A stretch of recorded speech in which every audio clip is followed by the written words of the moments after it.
Ok, bon, je me présente, moi c'est Abderrazak Kawali. Du coup, je vais pas trop m'attarder sur tout ce qui est parcours académique, on va le rappeler d'une manière brève. Et contrairement à Théo, je vais pas du tout parler des difficultés que j'ai eues lors du doctorat parce que moi j'ai soutenu ma thèse il y a un mois, donc pour moi c'est juste de bons souvenirs qui restent. Donc, du coup, je suis venu d'Algérie où j'ai effectué un master en optométrie. J'ai fait un master 1 en physique appliquée à l'université d'Angers. Ensuite, dans une suite logique, j'ai fait le master PSI, donc photonique signal imagerie, toujours à l'université d'Angers. Par la suite, j'ai intégré le laboratoire I2M Bordeaux au département de Trèfle donc pour réaliser une thèse. Donc l'I2M, c'est un labo qui est multidiscipline, mais le département Trèfle, il s'occupe beaucoup plus des transferts thermiques, mécaniques des fluides. Donc l'utilité de la thèse était tomographie thermospectroscopique infrarouge par imagerie 3D pour l'étude des torches à plasma. Donc actuellement, je suis en postdoc à cheval sur deux laboratoires, donc l'I2M où j'ai fait ma thèse de Bordeaux et L2EP de Lille qui est spécialisé dans les matériaux magnétiques. Et le sujet du postdoc, c'est l'estimation donc des pertes magnétiques par thermographie infrarouge. Donc du coup, j'ai plutôt présenté les résultats obtenus durant la thèse de manière générale. Afin que tout le monde soit à l'aise, j'ai viré tout ce qui est équation pour que tout le monde voilà, comprenne de manière générale. Donc, je vais commencer par rappeler un petit peu le contexte sociétal et industriel du projet dans lequel s'inscrit mon sujet de thèse. Donc, on sait que les émissions mondiales de gaz à effet de serre ne cessent d'augmenter. Donc, entre 1970 et 2010, on a une augmentation de 80%. Donc, comme on sait que ces gaz à effet de serre perturbent la réflexion naturelle du rayonnement solaire par la surface de la Terre, donc engendrant ainsi un réchauffement climatique qui se traduit par des maladies, des allergies, etc. Donc, le contexte industriel du projet, on va s'intéresser à l'industrie sidérurgique, donc qui est en cause de 7,6% des émissions mondiales de CO2. Le site d'ArcelorMittal sur Dunkerque est à lui seul en cause de 11 millions de tonnes de CO2 émis par an, sachant qu'il produit 20 000 tonnes d'acier par jour, donc c'est l'équivalent de 3 tours Eiffel. Donc, l'ADEME, qui est l'Agence de l'environnement et de la maîtrise de l'énergie, en collaboration avec ArcelorMittal, se sont donnés comme objectif la réduction de ces émissions dans l'industrie en France de 81%. Donc, pour ce faire, il y a trois axes possibles. D'ici 2030, on a soit de doubler la part d'acier recyclé, ce qui fera baisser de 8% les émissions CO2. Le captage du CO2 et sa liquéfaction qui fera aussi baisser de 8% ses émissions. Et enfin, le projet industriel IGA, donc pour injection de gaz réducteur, et c'est le projet qui a financé ma thèse, qui va faire baisser, selon les estimations, 17% de ses émissions CO2. Donc le projet IGA, c'est un projet qui est financé par l'ADEME et qui est porté par ArcelorMittal. Donc, il consiste à faire chauffer et circuler les gaz émis dans le haut fourneau sidérurgique, donc utilisant ainsi leur carbone pour réduire le minerai de fer à la place du charbon fossile. Donc, les enjeux industriels et scientifiques attendus dans ce projet. Donc, l'I2M, qui est le labo où je travaille, est sollicité dans ce projet pour effectuer une étude détaillée du flux plasma pour différents régimes de fonctionnement. Donc, dans cette sous-tâche, on est chargé de concevoir et de développer des méthodes permettant des mesures simultanées de grandeur telles que la température, le flux et la concentration du plasma généré par les torches. Tout ça avec une reconstruction volumique, donc un aspect 3D ou tomographique de ces différentes grandeurs. Donc, on rappelle au passage qu'il n'existe pas de dispositif permettant de faire ces mesures simultanées. Donc, à quoi serviront ces mesures dans ce projet IGAR? Donc, premièrement, elles vont servir à donner de l'information sur le plasma en tout point, grâce à la reconstruction volumique. Ensuite, elles vont pouvoir déterminer la meilleure plage de fonctionnement de ces torches à plasma. Donc, je rappelle, les torches à plasma vont servir à chauffer le gaz sidérurgique afin de craquer le carbone pour le réutiliser une fois de suite. Donc, grâce à ça, on aura la meilleure plage de rendement de ces torches. Et enfin, elles serviront de plateforme expérimentale pour les partenaires numériciens du projet. Donc, maintenant, on passe au verrou scientifique de la thèse, justement. Donc, le plasma qui est généré par cette torche s'avère très difficile à étudier, donc, du fait qu'il soit un corps qui fluctue dans l'espace et dans le temps, qui est dû à sa nature physique même, qui constitue un environnement en conditions extrêmes, donc un fort rayonnement thermique dû à son émission propre, et il constitue un milieu chimiquement hétérogène. On a de fortes variations de propriétés, notamment chimiques, optiques et thermiques. Donc, afin de répondre à ça, les enjeux scientifiques seraient d'inclure un aspect tomographique, donc un aspect 3D dans la thèse, une analyse thermique afin de mesurer des flux et des températures, un aspect hyperspectral afin de s'affranchir de l'émission propre du plasma, et enfin un aspect multispectral pour l'analyse chimique du plasma. Donc, la présentation sera un petit peu décomposée en 3 parties. Donc, la première, ce serait de faire la mise en œuvre d'un flux-mètre imageur quantitatif hyperspectral pour mesurer justement le flux émis par les torches. La deuxième partie sera le développement d'une méthode d'imagerie 3D hyperspectrale par transformée de radon. La troisième partie va illustrer les résultats obtenus dans des conditions extrêmes. Et enfin, une conclusion et des perspectives liées à cette étude. Donc, vu que j'ai que 20 minutes, je ne sais pas si on aura le temps d'aborder la troisième partie. On verra selon l'avancée de la présentation.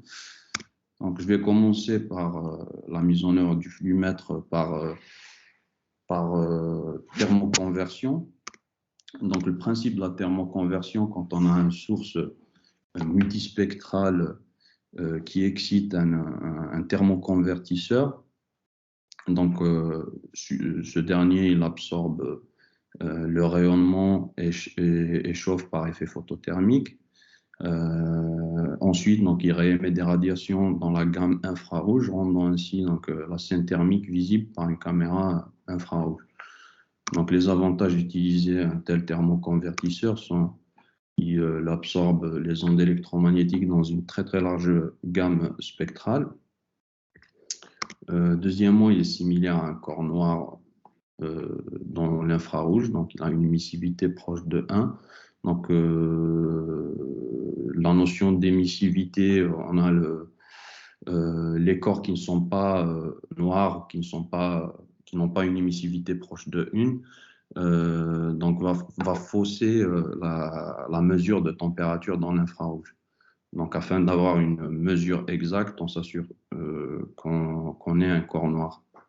Sinon, on a une température qui est proportionnelle au produit de la luminance et de l'émissivité.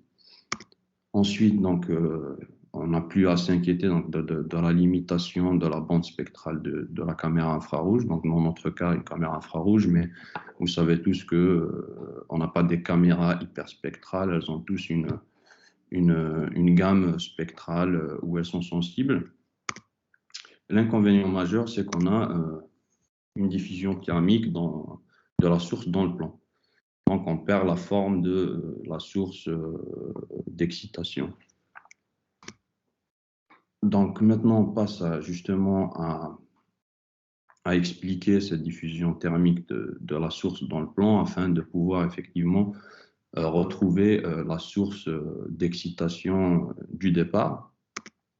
Donc quand on a une source de forme quelconque qui excite le thermoconvertisseur, elle est convoluée par ce qu'on appelle sa réponse impulsionnelle, donnant ainsi lieu à un champ de température. Donc c'est ce qu'on appelle en thermique le problème direct. Afin de retrouver justement la forme de départ, donc un plus simple, il suffit de déconvoluer par la même réponse impulsionnelle. Donc c'est ce qu'on appelle le problème inverse en thermique.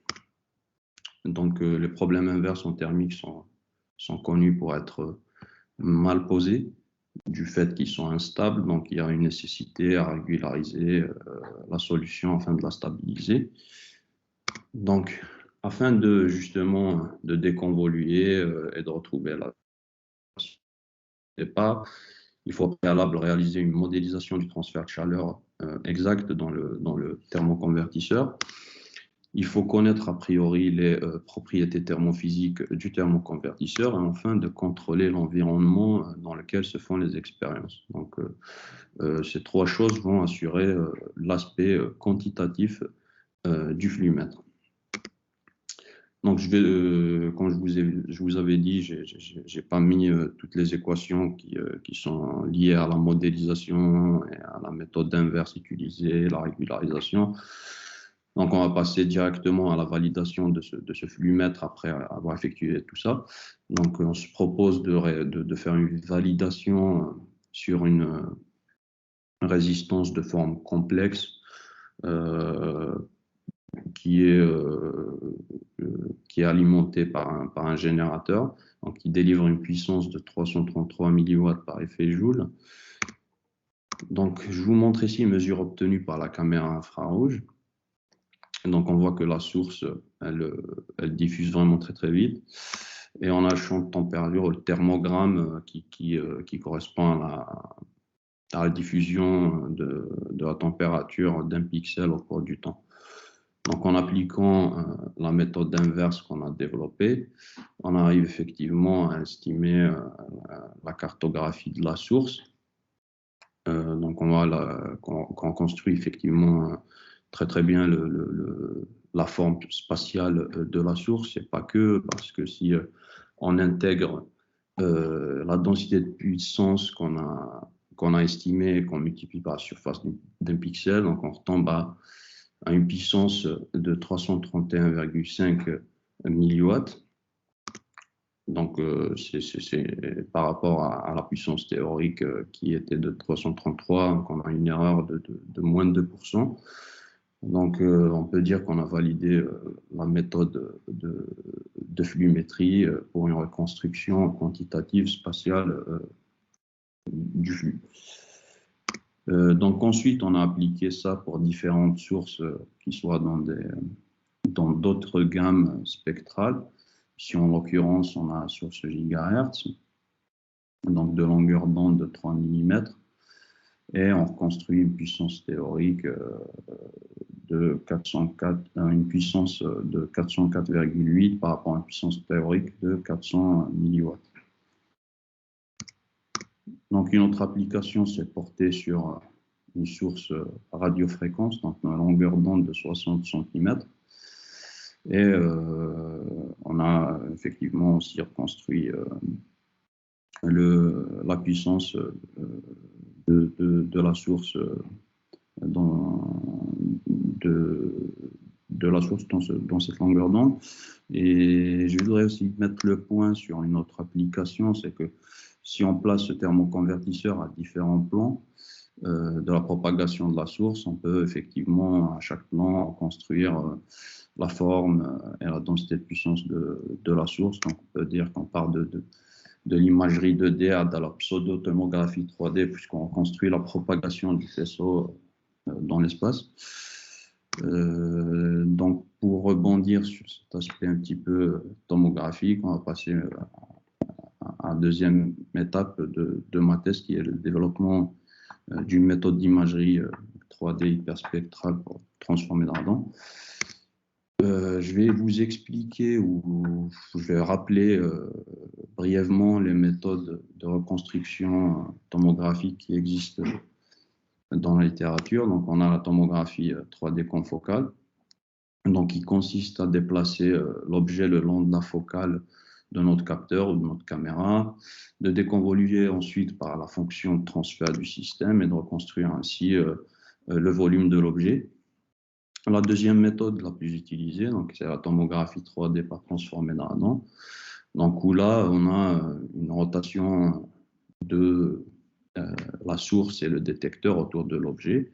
Donc, c'est ce qu'on fait dans les scanners médicaux, par exemple, de déconvoluer ensuite par la fonction de transfert, mais cette fois-ci en coordonnées polaires, afin de reconstruire effectivement le volume de l'objet. Donc, cette deuxième méthode est utilisée principalement pour mesurer des variations de densité dans la matière. Dans notre cas et dans notre thèse, on a choisi de l'utiliser en la couplant avec de la spectroscopie d'absorption, effectivement pour mesurer des grandeurs intensives qui nous intéressent, donc c'était la température et la concentration. Donc, je vous rappelle un petit peu le principe de la spectroscopie d'absorption de manière générale. Donc, quand on a un faisceau incident I0 qui rencontre un milieu semi-transparent, il est en partie réfléchi, absorbé et transmis via un faisceau ion. Donc, si on s'intéresse maintenant à la loi de Beer-Lambert, je ne sais pas si ça vous dit quelque chose ou pas, donc, elle est valable que lorsque la réflexion est négligée. On peut calculer grâce à l'acquisition du faisceau transmis et du faisceau incident, donc, la transmittance de notre échantillon qui est égale au rapport des deux signaux. On peut en déduire l'absorbance qui est égale en moins log 10 de la transmittance et qui est égale à l'intégrale de mu qui est le coefficient d'absorption du milieu et sur l'épaisseur de l'échantillon. Donc maintenant qu'on a un petit peu identifié les grandeurs qui sont dépendantes de la concentration et de la température, la prochaine étape, c'était comment faire justement concrètement cette imagerie tomographique 3D. Donc, pour répondre à cette question, à pouvoir expliquer d'abord le principe de cette méthode qui est la transformée d'Ardan. Donc, c'est une méthode qui consiste à prendre différentes acquisitions, projections angulaires. Donc, deux options s'offrent à nous ici, soit faire tourner la source et le détecteur autour de l'objet, comme on l'a vu précédemment, où effectivement la source et le détecteur restent fixes et c'est l'objet qui tourne sur lui-même. Et grâce à ces différentes projections angulaires, on établit ce qu'on appelle sinogramme. Donc, le sinogramme, il correspond aux différentes projections angulaires d'une ligne de l'objet qui ressemble à ça. Donc, ensuite, on procède à l'application de la transformée d'Ardan inverse via un opérateur qu'on appelle opérateur de rétroprojection. Et on reconstruit ainsi les différentes coupes de notre objet. Donc, je vous explique un petit peu l'algorithme qui est très simple pour effectuer ça. Si on part du sinogramme qu'on a vu précédemment, on applique une transformée de Fourier. Puis ensuite, on fait une étape de filtrage.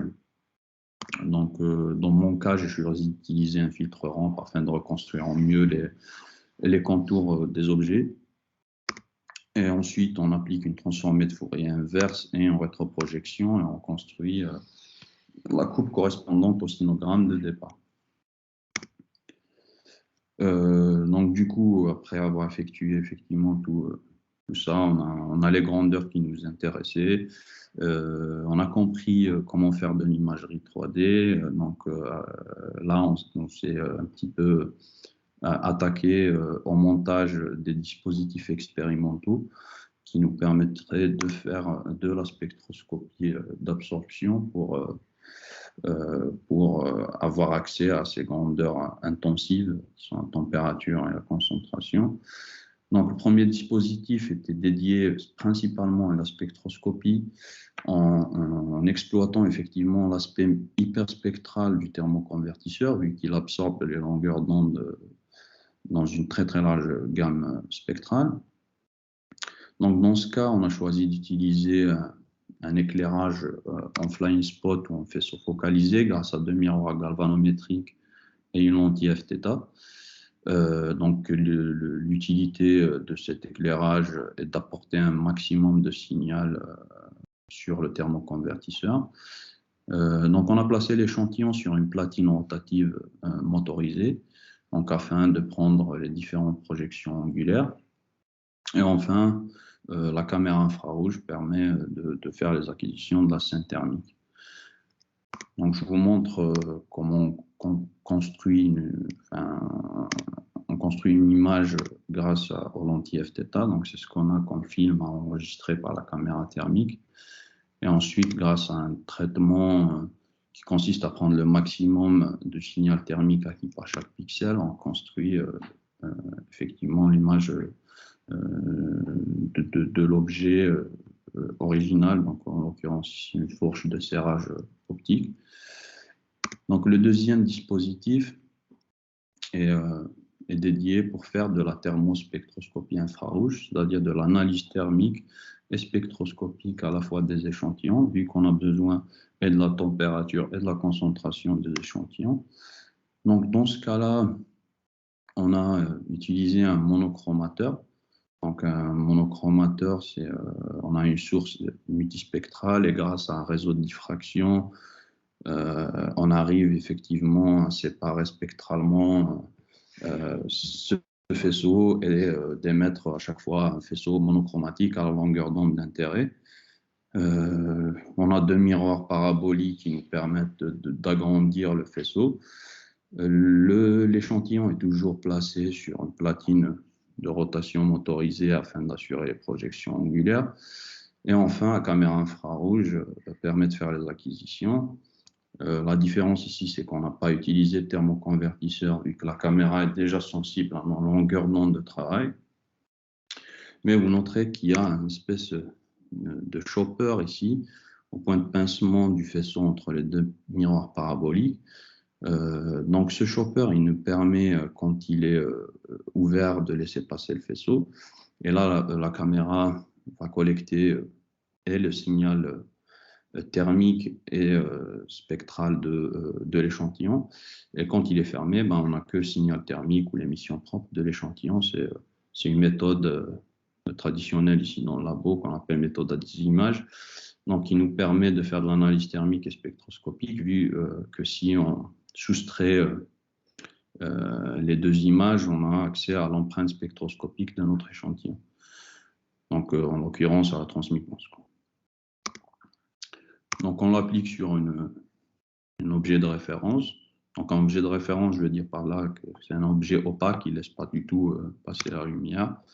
Donc, on construit les champs 3D du coefficient d'absorption et de la température. Donc, maintenant, on va passer vraiment à la validation de toute cette méthode et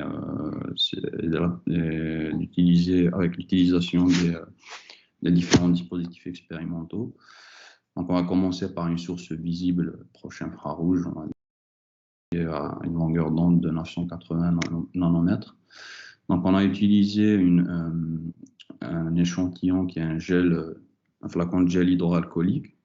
Donc, ce qui nous a motivé pour utiliser un tel échantillon, ce n'est pas le Covid, mais c'est plutôt qu'il soit un objet hétérogène chimiquement. Donc, il y a du gaz, il y a du solide, il y a du liquide. Donc, on procède aux différentes projections angulaires par la platine motorisée. On calcule l'absorbance à chaque fois. Et grâce à ça, on construit les différents sinogrammes qui correspondent à chaque fois aux projections angulaires d'une ligne de l'objet. Et en appliquant ensuite la rétroprojection filtrée qui est la transformée dans la dent inverse, on reconstruit les coupes correspondant à chaque sinogramme. Donc après avoir effectué ou reconstruit toutes les coupes, on va procéder à à l'affichage du champ volumique en entier du gel. Donc, ce qu'on peut dire sur ces reconstructions, c'est qu'elles sont de très bonne qualité, et puis qu'on arrive effectivement à avoir un contraste d'absorbance apparent entre les différents composants du flacon. En l'occurrence, on a le bouchon, l'air, le liquide du flacon. On peut dire aussi que si on utilise effectivement plus de longueur d'onde, on va être capable d'aller vers de la caractérisation chimique de tous les composants. La résolution spatiale de ces tomographies, le volume du voxel était de 0,02 mm3. Enfin, le temps d'acquisition des traitements pour réaliser une telle tomographie était de 1 heure.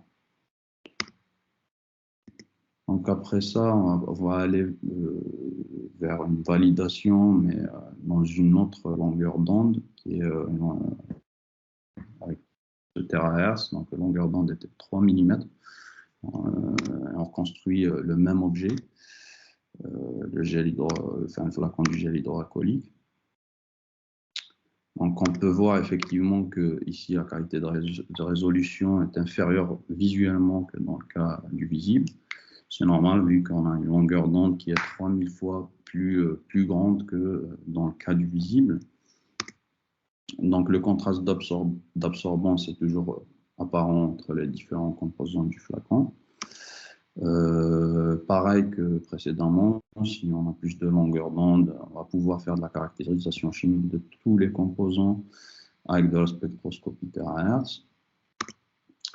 Le volume de voxel dans ce cas était de 0,057 mm3. Et le temps d'acquisition de traitement dans ce cas était de 2h30. Donc Étienne, je ne sais pas s'il me reste du temps pour aborder cette partie ou pas. La réponse rapide, c'est non, plus vraiment. Après, si tu peux vraiment synthétiser en 2-3 minutes pour finir ta présentation, il n'y a pas de souci. Hein. Ouais, ok. Bon. Du coup, vu que les torches à plasma sont vraiment des conditions extrêmes qui atteignent des températures en 6000 Kelvin, les densités de fluide local de 58 MW par mètre carré et de dimensions dans le visible qui soit de 70 cm de longueur et 30 cm de diamètre. Donc, on avait imaginé deux stratégies, envisagé deux stratégies pour le transfert industriel, donc de faire de la tomographie par construction de plans, comme en utilisant la flumétrie. Et la stratégie 2, c'est la tomographie thermospectroscopique infrarouge par transformer dans radon. Donc la stratégie pour la flumétrie, c'est de faire passer, comme je le montre dans cette animation, notre capteur ou notre flux-mètre à différentes positions, d'estimer à chaque fois le flux et d'utiliser la modélisation thermique qu'on a faite précédemment pour calculer le champ de température équivalent.